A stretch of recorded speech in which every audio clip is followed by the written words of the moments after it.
পাকের দরবারে সর্বপ্রথম লাখো কোটি শুকরিয়া আদায় করি যে মহান রব্বে করিম খালিক কায়নাত মালিক কায়নাত দয়া করে মায়া করে হাজারো মানুষের ভিড় থেকে আমাদেরকে যাচাই বাছাই করে ইসলামের গুরুত্বপূর্ণ বিধান সালাতুল মাগরিব মসজিদে এসে দক্ষিণানির পিছনে জামাত সহকারে আদায় করার তৌফিক দিয়েছেন এবং নামাজের পর থেকে এই পর্যন্ত উলামায়ে ইকরামদের মুখ নিঃসৃত কোরআন হাদিসের ঐশীবাণী শোনারও সুযোগ দিয়েছেন। এজন্য আমরা সকলে সমবেত কণ্ঠে সর্বসুজুদ হয়ে অবনত মস্তকে আল্লাহ পাকের দরবারে শুকরিয়া আদায় করি। সকলে বলে আলহামদুলিল্লাহ। অনেকে আলহামদুলিল্লাহ ছোট করে বলছে, তাই না? শীত বেশি পড়তেছে আপনাদের না? আলহামদুলিল্লাহ তো ছোট করে একবার আলহামদুলিল্লাহ বলে কত সব জানেন? আল্লাহ পাক অনেক মানুষকে শুধু নাজাত দিবে একবার আলহামদুলিল্লাহ একটা সুবহানাল্লাহ বলা যায়। সুবহানাল্লাহ। একটা আপনাদেরকে একটা প্রমাণ দিই। কবি মাদ্রাসা বলেন, আলিয়া মাদ্রাসা বলেন, এখানে একেবারে শেষ পর্যায়ে দোরা হাদিসের মধ্যে হাদিসের কিতাব পড়ানো হয়। সাহাহ সিত্তা ৬টি হাদিসের কিতাব সবচেয়ে বিশুদ্ধ। এখানে একটা হাদিসের কিতাবের নাম হচ্ছে আবু দাউদ শরীফ। আবু দাউদ, ইমাম আবু দাউদের একটা ঘটনা আছে। আবু দাউদের মুকদ্দমা। ইমাম আবু দাউদের নাম ছিল সুলাইমান ইবনে আশআস আস-সিজিস্তানি। ৪ লক্ষ হাদিস থেকে আবু দাউদ শরীফের মধ্যে শুধুমাত্র ৪,৪৪৬টা হাদিস আছে। বাছাই যাচাই করে ইমাম আবু দাউদ এক সময় পায়চারি করতেছিলেন আপনাদের মতো মেঘনা নদীর পার। আমার মেঘনা নদী এটা না, ওদের দেশে সিজিস্তান এলাকার এটা নদীর পারে পায়চারি করতেছে। এরকম অবস্থায় একটা পানির লঞ্চ ওই দিক দিয়ে যাচ্ছিল নদী দিয়ে। যাওয়ার সময় একটা ব্যক্তি হাসি দিচ্ছে। আমার ভাষা বুঝতেছেন আপনারা? যখন হাসি দিচ্ছে, হাসি দিলে কি পড়ে?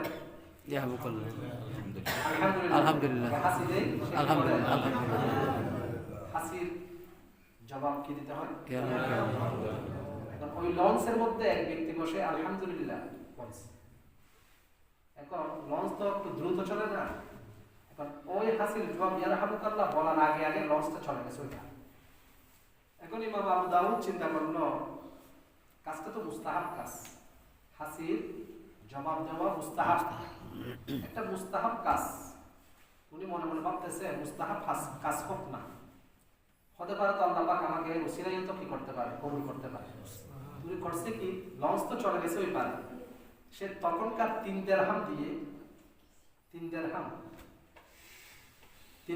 দিয়ে একটা ডিঙ্গি নৌকা ভাড়া করছে। ভাড়া করে সে ওইটা নিয়ে ওই পারে চলে গেছে। যাওয়ার পরে ওই ব্যক্তিটাকে পাইছে যে হাসি দিছিল, তার কাছে গিয়ে বলতেছে, ভাই আপনি তো হাসি দিয়েছিলেন, হাসি দেওয়ার পর আলহামদুলিল্লাহ বলেছিলেন, কিন্তু আমি ইয়ারহামুকাল্লাহ বলার সুযোগ পাইনি। এই জন্য আমি এই পারে শুধু ৩ দিরহাম দিয়ে ডিঙ্গি নৌকা ভাড়া করে এই পারে আসছি আপনার হাসির জবাব দেওয়া। সুবহানাল্লাহ। তো ইয়ারহামুকাল্লাহ বলছে। তো এটা বলার পরে ইমাম আবু দাউদ চলে আসছে। রাত্রে ঘুমাই গেছে। তো ঘুমের মধ্যে শব্দ লিখতেছে, কে যেন গায়েব থেকে ডাক দিয়ে বলতেছে, ইয়া আবা দাউদ ইশতারাতাল জান্নাতা বিতালাতাতি দিরার। হে আবু দাউদ, আজকে তুমি ৩ টাকার পরিবর্তে আল্লাহর জান্নাত কিনে নিয়েছো। সুবহানাল্লাহ। আমল ছোট না বড়? বড়। ছোট ছোট আমল ছোট, বিনিময় বড়। এজন্য যখনই আল্লাহ পাক, এজন্য হাদিসের মধ্যে আছে, লা তাহকিরান্না শাইআন মিনাল মা'রুফ। আমল যত ছোটই হোক, কাজ যত ছোটই হোক, নেকির কাজ, ভালো কাজ যত ছোটই হোক, তোমরা এটাকে ছোট ভাববে না, তুচ্ছ ভাববে না। এমনকি একটু উদাহরণ দিতে হাদিসের মধ্যে, ওয়া ইন তালকা আখাকা বিওয়াজহিন তালিক, আরেক রাওয়ায়াতের মধ্যে আছে বিওয়াজহিন তালকি। বলতেছে যদিও বা তোমার একটা মুসলিম ভাইয়ের সাথে তোমার সাক্ষাৎ হয়েছে, তুমি তার সাথে সাক্ষাৎ করার সময় একটু মুস্কি হাসি দেবে। হাদিসের মধ্যে আছে মুসলমান পারস্পরিক যখন সাক্ষাৎ করে একটু মুস্কি হাসি দিলে এটা তার জন্য সৎকার সওয়াব দিবে। সুবহানাল্লাহ। আমল ছোট ইসলামের মধ্যে, কিন্তু এর বিনিময় বড়, নেকি বড়। এজন্য যে আমরা শুকরিয়া আদায় করি আল্লাহ আলহামদুলিল্লাহ সুবহানাল্লাহ, এগুলি এক একটা আলহামদুলিল্লাহ আমাদের জন্য নাজাতের উসিলা হতে পারে। সুবহানাল্লাহ। যাক, বলছিলাম তো অন্য কথা, আমরা তো আসছি অন্য একটা উদ্দেশ্য নিয়ে। আল্লাহ পাক আমাদেরকে ছোট ছোট কাজ করি, বড় বড় কাজ যেমন আমরা আমল করি, ছোট ছোট কাজ করার আমল করার তৌফিক দান আমিন। তো মেরে ভাই দোস্ত বুজুর্গ, আল্লাহ পাক মানুষকে দুনিয়াতে পাঠিয়েছেন অনেক বড় একটা উদ্দেশ্য নিয়ে। হযরত লুকমান আলাইহিস সালাম সূরা লুকমান একটা আয়াত পড়েছে। লুকমান আলাইহিস সালামের কিছু উপদেশ, উনি নবী ছিলেন না, তবে হাকিম ছিলেন, হিকমতওয়ালা ছিলেন বড়। অনেকে নবী ছিলেন বড়। তো লুকমান আলাইহিস সালাম নিজের ছেলেকে উদ্দেশ্য করে কিছু উপদেশ দিয়েছিলেন। আল্লাহর কাছে ওই উপদেশগুলি এত ভালো লাগছে, আল্লাহ এগুলিকে কোরআনের অংশ বানিয়ে দিয়েছে। সুবহানাল্লাহ। এখানে একটা উপদেশ দিচ্ছিলেন এভাবে, ইয়া বুনাইয়া আকিমিস সালাহ, হে বৎস, প্রিয় বৎস, নামাজ কায়েম করো, ওয়া'মুর বিল মা'রুফ, এবং সৎ কাজের আদেশ দাও, ওয়ানহা আনিল মুনকার, এবং অসৎ কাজ থেকে মানুষকে নিষেধ করো, ওয়াসবির আলা মা আসাবা, এই সৎ কাজের কাজ আদেশ অসৎ কাজ থেকে মানুষকে বিরক্ত রাখতে গিয়ে তোমার উপরে অনেক বিপদ আপদ আসবে, দুনিয়াতে অনেক ঝড় তুফান তোমার উপর আসবে। এগুলি যখন আসবে এর উপরে তুমি ধৈর্য ধারণ করো। আচ্ছা, এখন আপনারা বলেন নামাজ কি ফরজ না সুন্নাত? ফরজ। এটা সবাই মানেন না? জি। নামাজ ফরজ, এটা সবাই মানেন? জি। তো যদি নামাজ ফরজ এটা যদি আমরা মানি, তো এরপরে যেটা বলছে নামাজের সাথে সাথে এটা মানতে হবে। জি। ওইটা কি বললো? আমর বিল মারুফ নাহি আনিল মুনকার, তাবলীগের কাজ। দুনিয়ার মধ্যে কিসের কাজ করা? অন্য ভাইকে দ্বীনের পথের দিকে ডাকা। এজন্য ইমাম গাযালি তার একটা বিখ্যাত গ্রন্থের মধ্যে লিখেন, হযরত আবু দরদা থেকে রওয়ায়াত, হযরত আবু দরদা রাদিয়াল্লাহু তাআলা আনহু আল্লাহর রাসূলের একটি হাদিস বর্ণনা করতেছেন, যে বলতেছে, হে মানুষ, তোমরা যে যতটুকু পারো আমর বিল মারুফ নাহি আনিল মুনকার উপর আমল করতে পারো। তোমরা যদি এই কাজ না করো, আল্লাহ পাক তোমাদের উপরে জালেম শাসক নিযুক্ত করবেন। কি শাসক? জালেম শাসক নিযুক্ত করবেন, যে তোমাদের ছোটদেরকে স্নেহ করবে না, বড়দেরকে শ্রদ্ধা করবে না। আচ্ছা, এরকম হচ্ছে কিনা বর্তমানে? জি। শুধু কি বাংলাদেশে না সারা বিশ্বে? সারা বিশ্বে। মানুষ ব্যাপক আকারে আমর বিল মারুফ নাহি আনিল মুনকারের কাজ ছেড়ে দিচ্ছে। আমাদের পাশেই জালেম জুলুম করতেছে, আমরা বাধা দিচ্ছি, পারতেছি না। বাধা দিচ্ছি আমরা, পারতেছি না, পারলেও বাধা দিচ্ছি না। তো বলতেছে, যখন তোমরা এই কাজটা ছেড়ে দিবে, আল্লাহ পাক তোমাদের উপরে জালেম শাসক নিযুক্ত করে দিবে, যারা তোমার ছোটদেরকে স্নেহ করবে না, বড়দেরকে শ্রদ্ধা করবে না। তোমরা আল্লাহর কাছে দোয়া করবে, কিন্তু তোমাদের কোন দোয়া আল্লাহ পাক কবুল করবে না। ইন্নাকুম তাদউন লা ইস্তাজাব লাকুম, তোমরা দোয়া করবে আল্লাহর কাছে, কিন্তু তোমাদের দোয়া আল্লাহ পাক কবুল করবে না। এবং তোমাদের মধ্যে যে পরহেজগার আলেম ওলামারা থাকবে, তারাও তোমাদের জন্য দোয়া করবে, কিন্তু আল্লাহ তাও কবুল করবে না। তোমরা আল্লাহর কাছে সাহায্য চাইবা, আল্লাহ সাহায্য করবে। তোমরা আল্লাহর কাছে গুনাহ মাফ চাইবা, আল্লাহ গুনাহ মাফ করবে না। কারণটা কি? তোমরা আমর বিল মারুফ নাহি আনিল মুনকার ছেড়ে দিয়েছো। এজন্য হুযায়ফাতুল ইয়ামান একজন সাহাবী ছিলেন, তার থেকে একজন জিজ্ঞেস করছে, ভাই, কোন মানুষটা জীবিত থেকেও মৃত? সময় চলে গেলে বলি না, কোন মানুষটা জীবিত কিন্তু মৃত ইসলামের দৃষ্টিতে?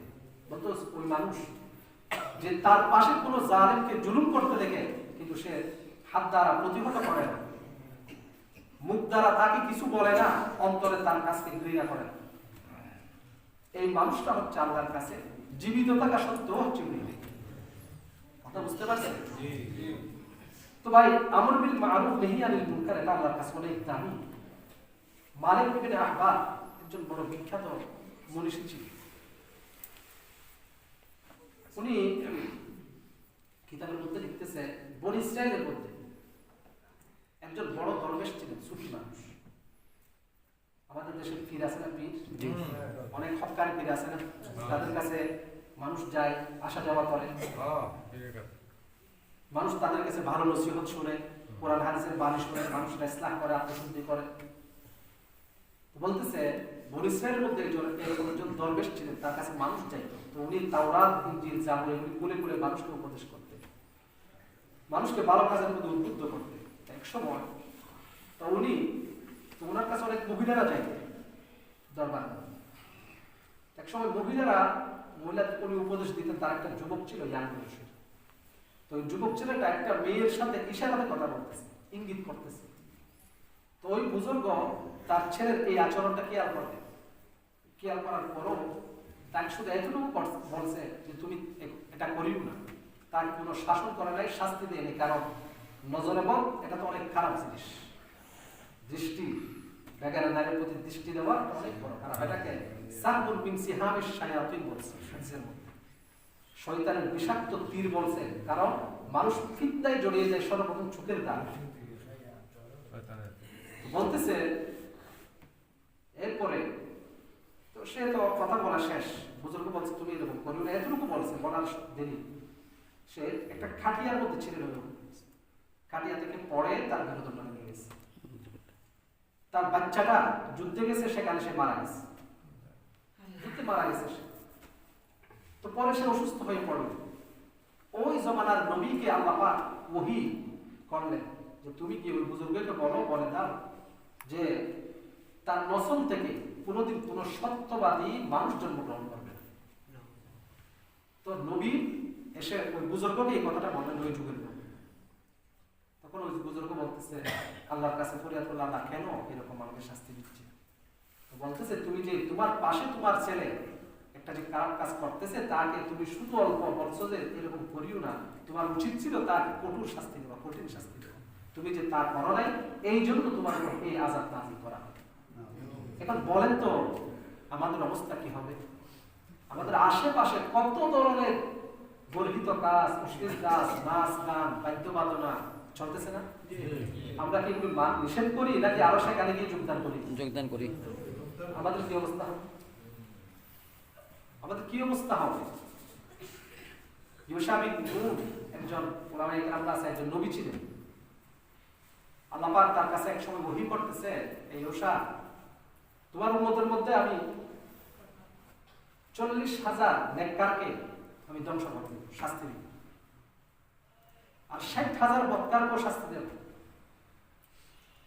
তখন ইউশা বিন নূন আল্লাহর কাছে বলতেছে, ইয়া আল্লাহ কেন? আপনি বদকারদেরকে শাস্তি দিবেন এটা বুঝলাম, জাহান্নাম দিবেন এটা বুঝলাম, কিন্তু নেককারদেরকে কেন দিবেন? তো বলতেছে নেককারকে দিব এই জন্য যে তারা জানতো তারা যে খারাপ, ওই 60,000 তারা জালেম ছিল, তারা সমাজের মধ্যে অশ্লীলতা প্রচার করত, গান বাজনা করত, মানুষের উপর জুলুম করত, রাহাজানি করত। কিন্তু এরপরও তারা তো বাধা দিবে দূরের কথা, কিন্তু তাদের সাথে তারা চলাফেরা করত, তাদের সাথে উঠা বসা করত, তাদের সাথে কাঁধে কাঁধ মিলিয়ে চলত, তাদের সাথে পুরা দোকানে বসে বসে আড্ডা দিত, চা খাইত, তাদেরকে দাওয়াত দিত, তাদের দাওয়াতে সাড়া দিত।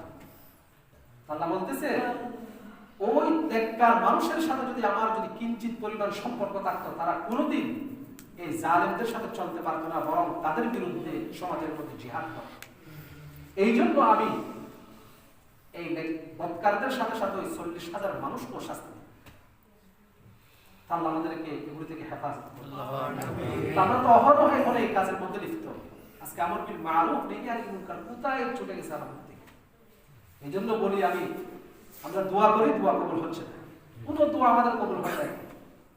অথচ তখনকার মানুষ আল্লাহর দরবারে হাত উঠাইতে দেরি, আল্লাহ দোয়া কবুল করতে দেরি হয় না। কদ সামিআ আল্লাহ কওলাল্লাতী তুজাদিলুকা ফি যাওজিহা ওয়া তাশতাকি ইলা আল্লাহ। হাওলা বিনত সালামার ঘটনা, সাহাবী আল্লাহ রাসূলের কাছে আসছে, ইয়া রাসূলুল্লাহ আমি বৃদ্ধ হয়ে গেছি, আমার স্বামী আমাকে ছেড়ে দিয়েছে, এখন আমি কোথায় যাব? আমি কই যাব? জেহারের একটা মাসালা আছে কিতাবের মধ্যে, অর্থাৎ কোন স্বামী যদি স্ত্রীকে মায়ের সাথে কোন মুহাররামাতে আবদি, যাদেরকে বিয়ে করা হারাম, এরকম মেয়ের সাথে তুলনা করলে স্ত্রীটা কি হয়ে যায়? হারাম হয়ে যায়। তখনকার রেওয়াজ ছিল এটা একদম হারাম হয়ে যাবে।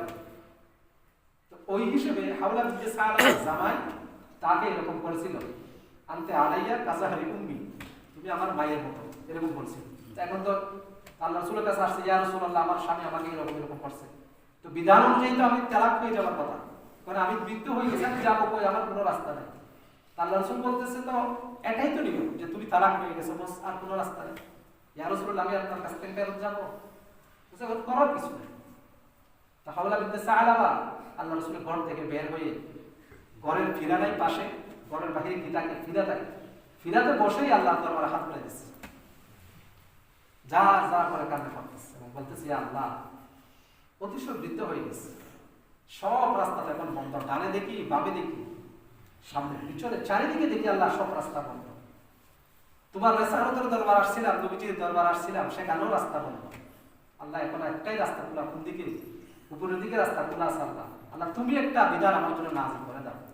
এদিকে মহিলা হাত উঠাইতে দিলি, আল্লাহ কবুল করতে দিলি নাই। আল্লাহ রাসূলের উপর ওহী নাযিল করে দিয়েছে, কদ সামিআল্লাহ কওলাল্লাতী তুজাদিলুকা ফী যাওজিহা ওয়া তাশতাকী ইলাল্লাহ ওয়াল্লাহু ইয়াসমাউ তাহাওয়াকুমা ইন্নাল্লাহা সামিউন বাসীর। আল্লাহ একটা আয়াত, অনেক লম্বা আয়াত, এরপরে আল্লাযীনা ইউযাহিরুনা মিনকুম মিন নিসাইহিম, একটা বিধান নাযিল করে দিয়েছে, তারা যদি যারা জিহার করে, এতদিনের বিধান আল্লাহ উদ্ধার করে দিয়েছে এক মহিলার দোয়া উসিলে। আল্লাহ বলতেছে যারা জিহার করবে এরকম মুহাররমাতা আবুদের সাথে নিজের স্ত্রীকে যদি তুলনা করে, তারা যদি এরপরে যদি কাফারা দিয়ে দেয়, তাহলে সে আর কি হবে না, ছাড়া হবে না, সে তালাক প্রাপ্ত হবে না। দেখেন একটা মহিলার দোয়াকে আল্লাহ পাক কিভাবে কবুল করছে, কারণ তাদের অত বেশি আল্লাহর উপর কি ছিল, তাকওয়া ছিল, ভরসা ছিল, তাওয়াক্কুল ছিল। কিন্তু এখন এগুলো জানা না, আমাদের দোয়া কবুল হয় না। হযরত সাঈদ বিন আবু ওয়াক্কাস রাদিয়াল্লাহু তাআলা আনহু যুদ্ধে যাচ্ছে ইউরোপের মধ্যে, যাইতে যেতে সামনে পড়ছে এক সাগর, সবাই ঘোড়ার উপরে, কি করবে? লঞ্চ নাই, নৌকা নাই, বোট নাই, ট্রলার নাই, কিছু নাই, যাবে কিভাবে যুদ্ধ করতে পারে? পিছনে ফিরে তাকাইলেন, দেখতেছে 10,000 সৈন্য। আল্লাহর দিকে তাকাইলেন, আকাশের দিকে তাকাইয়া বলতেছে ইয়া আল্লাহ 10,000 সৈন্য আমার পিছনে, কিন্তু তোমার এই 10,000 সৈন্যের মধ্যে কোনো সৈন্য কোনোদিন কবিরা গুনাহ করেনি। আল্লাহ আমাদের জন্য যাওয়ার কোনো রাস্তা নাই, তুমি রাস্তা করে না। এই বলে সবাইকে বলছে তোমরা ঘোড়া নিয়ে কোথায় জাপ দাও? নদীতে জাপ দাও, সাগরে জাপ দাও। সবাই নদীতে একসাথে ঘোড়া নিয়ে নদীতে নেমে পড়ছে। আল্লাহ পাকের হুকুম, আল্লাহ পাক পানিকে পাথর বানিয়ে দিয়েছে। সুবহানাল্লাহ। তাদের দোয়া মিনিটের মধ্যে কবুল হয়ে যাইতেন, এটা বলতেছে। ওই পারে চলে গেছে তারা, ওইদিকে শত্রুরা দেখে আছে, কিরে এটা দিন মানুষ না জিন পরি, যুদ্ধ করা লাগে নাই, এমনি সবাই পারে গেছে। ওই পারে গিয়ে এক সৈন্য সাঈদ বিন আবু ওয়াক্কাসকে বলতেছে, আমি সেনাপতি সাহেব, আমার একটা বাটি ছিল পানি খাওয়া, ওই বাটিটা সাগরের মধ্যে পড়ে গেছে। সাগরকে ডাক দে, সাগর আমরা যদি আল্লাহ হকের সৈনিক হয়ে থাকি, আমাদের পেয়ালা, আমাদের বাটি আমাদেরকে ফেরত দিয়ে দাও। সাগর একটাও এসে ওই বাটিটাও দিয়ে দিয়েছে। তাদের দোয়া কেমন কবুল, তারা দোয়া এদিকে হাত উঠাইছে, ওইদিকে কবুল। আর এখন আমরা মাসকে মাস আল্লাহর কাছে দোয়া করতে থাকি, কিন্তু দোয়া কবুল হয় না। কারণটা কি? আল্লাহর ফরজ বিধান আমর বিল মারুফ নাহি আনিল মুনকার আমরা আজকে ছেড়ে দিয়েছি। ইয়া আইয়ুহাল্লাযীনা আমানু কু আনফুসাকুম ওয়া আহলিকুম নার। শুধু নিজে বাঁচতে হবে না, শুধু নিজে বাঁচতে হবে না, সাথে সাথে আমাকেও বাঁচতে হবে, আমার ফ্যামিলিকেও বাঁচাইতে হবে, আমার সমাজের মানুষকে বাঁচাইতে হবে, দেশের মানুষকে বাঁচাইতে হবে, সারা বিশ্বের মানুষকে বাঁচাইতে হবে। এই ফিকির নিয়ে আমাদেরকে সবসময় থাকতে হবে। এই ফিকির যার মধ্যে যত ফিট করবেন, আল্লাহ তার মর্যাদা তত বাড়াইয়া দিবেন। আমার আপনারা যারা তাবলীগ করেন তারা তো একজন ব্যক্তির নাম শুনেছেন, ওমর পালনপুরি নাম শুনেছেন অনেকে? জি। উনার এক বয়ান একজন নকল করতেছে, আমি শুনছিলাম ছোটকার এক মসজিদের মধ্যে বয়ান করতেছে, বলতেছে যে দেখেন হাদিসের মধ্যে আছে একজন হাফেজ, সে সুপারিশ করে 10 জন জাহান্নামী ব্যক্তিকে কোথায় নিতে পারবে? জান্নাতে।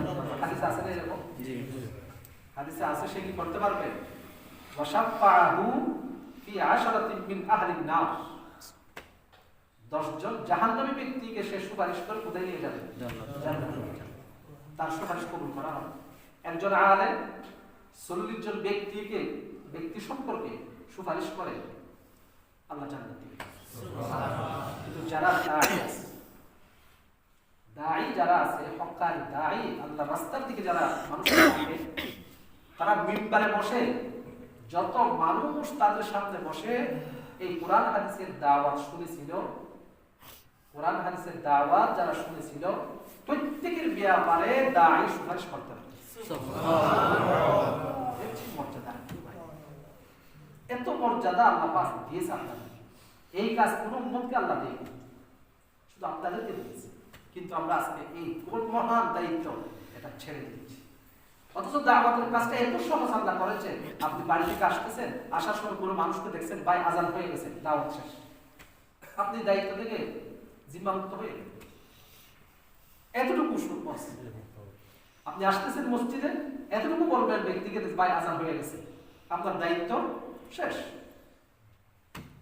এই জন্য ভাইয়েরা, দাওয়াতের কাজকে নিজের কাজ বানাবে, আল্লাহ আপনাকে দামি বানাবে, আল্লাহ আপনাকে দামি বানাবে। এই যে আমি কথা বলতেছি, হাদিসের মধ্যে আছে দ্বীনের কথার যে শব্দ মুখ দিয়ে বের হবে, প্রত্যেকটা শব্দের বিনিময়ে আল্লাহ জান্নাতের মধ্যে এক একটা কোণ দান করবে, এক একটা কোণ দান করবে। তো কাজ এটা কি ছোট না বড়? বড় কাজ আমরা সবাই করতে চাই কি চাই না? আল্লাহ পাক আমাদেরকে সারা জীবন এই কাজের সাথে লেগে থাকার তৌফিক দান করুন।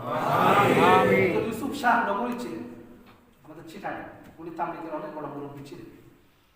উনি এক সময় ওনার মজলিসে গেছিলাম, ওনার সোহবতে সামনে বসে আমরা কয়ে, তুমি একটা কথা বলছেন, আমি এই কথাটা প্রায় জায়গায় বলি। উনি বলছেন ভাই তাবলীগ এটা এত বড় একটা কাজ, কোন সাধারণ মানুষ যদি এই তাবলীগের সাথে লাগে, তাবলীগের কাজের সাথে যদি সে জড়িয়ে যায়, আল্লাহ পাক ওই সাধারণ মানুষটাকে আলেমের মর্যাদা দেন। কোন আলেম যদি এই কাজের সাথে লেগে থাকে, আল্লাহ পাক তাকে কুতুব বানিয়ে ছাড়েন। কোন কুতুবও যদি কুতুব মানে ওলিদের মতো সর্বশ্রেষ্ঠ, আর কোন কুতুব যদি এই কাজের সাথে লাগে, আল্লাহ পাক তাকে আফদাল বানিয়ে দেন। সারা বিশ্বের মধ্যে ওলিদের মধ্যে সর্বশ্রেষ্ঠ কুতুব, কুতুবদের মধ্যে সর্বশ্রেষ্ঠ হলেন আফদাল। সারা বিশ্বে আফদাল থাকে সবসময় চারজন, দুইজন মক্কা মদিনায় থাকে আর দুইজন সারা বিশ্বে যে কোনো জায়গায় থাকতে পারে। এটা এত বড় দামি কাজ, এটার সাথে যে যত লাগবেন আল্লাহ দুনিয়ায় উন্নতি দিবে, আখিরাতে উন্নতি দিবে। তাই আপনারা সবাই এই কাজের সাথে জড়িত থাকার চেষ্টা করবেন ইনশাআল্লাহ। এই কাজের প্রথম দায়িত্ব হচ্ছে আমাদের সামনে এই কাজের তাবাজা ইস্তেমা। ইস্তেমা অনেক বড় নিয়ামত বাংলাদেশের মুসলমানদের জন্য, হুজুরা তো বলেছে বারবার, এই ইস্তেমা অনেক বড় নিয়ামত মানুষের জন্য। ভাই দুনিয়ার মধ্যে এমন কোন কাজ আছে কামিয়াবি সফলতার রাস্তা যেখানে কষ্ট করতে হয় না? কষ্ট ছাড়া কোন সুখ আছে দুনিয়াতে? আপনারা বলেন, আপনি ধান রোপণ করতে যান, আপনি যদি ঘরে যদি গুলার মধ্যে যদি ধান তুলতে যান, কষ্ট করতে হয় না আপনার? আপনি যদি বালু তুলতে যান সাগর থেকে, আপনাকে কষ্ট করতে হয় না? মাছ ধরতে যান, কষ্ট করতে হয় না? তো তাবলীগ করে যদি জান্নাতে যেতে চান, এর জন্য কষ্ট করতে হবে। অনেক মানুষ ইসলামে যায় না, কষ্ট হয় সেই জন্য। প্রস্রাব করতে কষ্ট, বাথরুমে যেতে কষ্ট, কানা খেতে কষ্ট, ঘুমাইতে কষ্ট। ভাই এই কষ্ট এগুলি তো আমাদের আমলনামার মধ্যে যাবে, এগুলি আমাদের আমলনামার মধ্যে দেওয়া হবে। ফাম্মা মান তাকুলাত মাওয়াজিনুহু ফাফি ঈশাতির রাদিয়া, যার আমলনামা ভারী হবে সে কোথায় থাকবে? স্বাচ্ছন্দ্যময় হায়াত।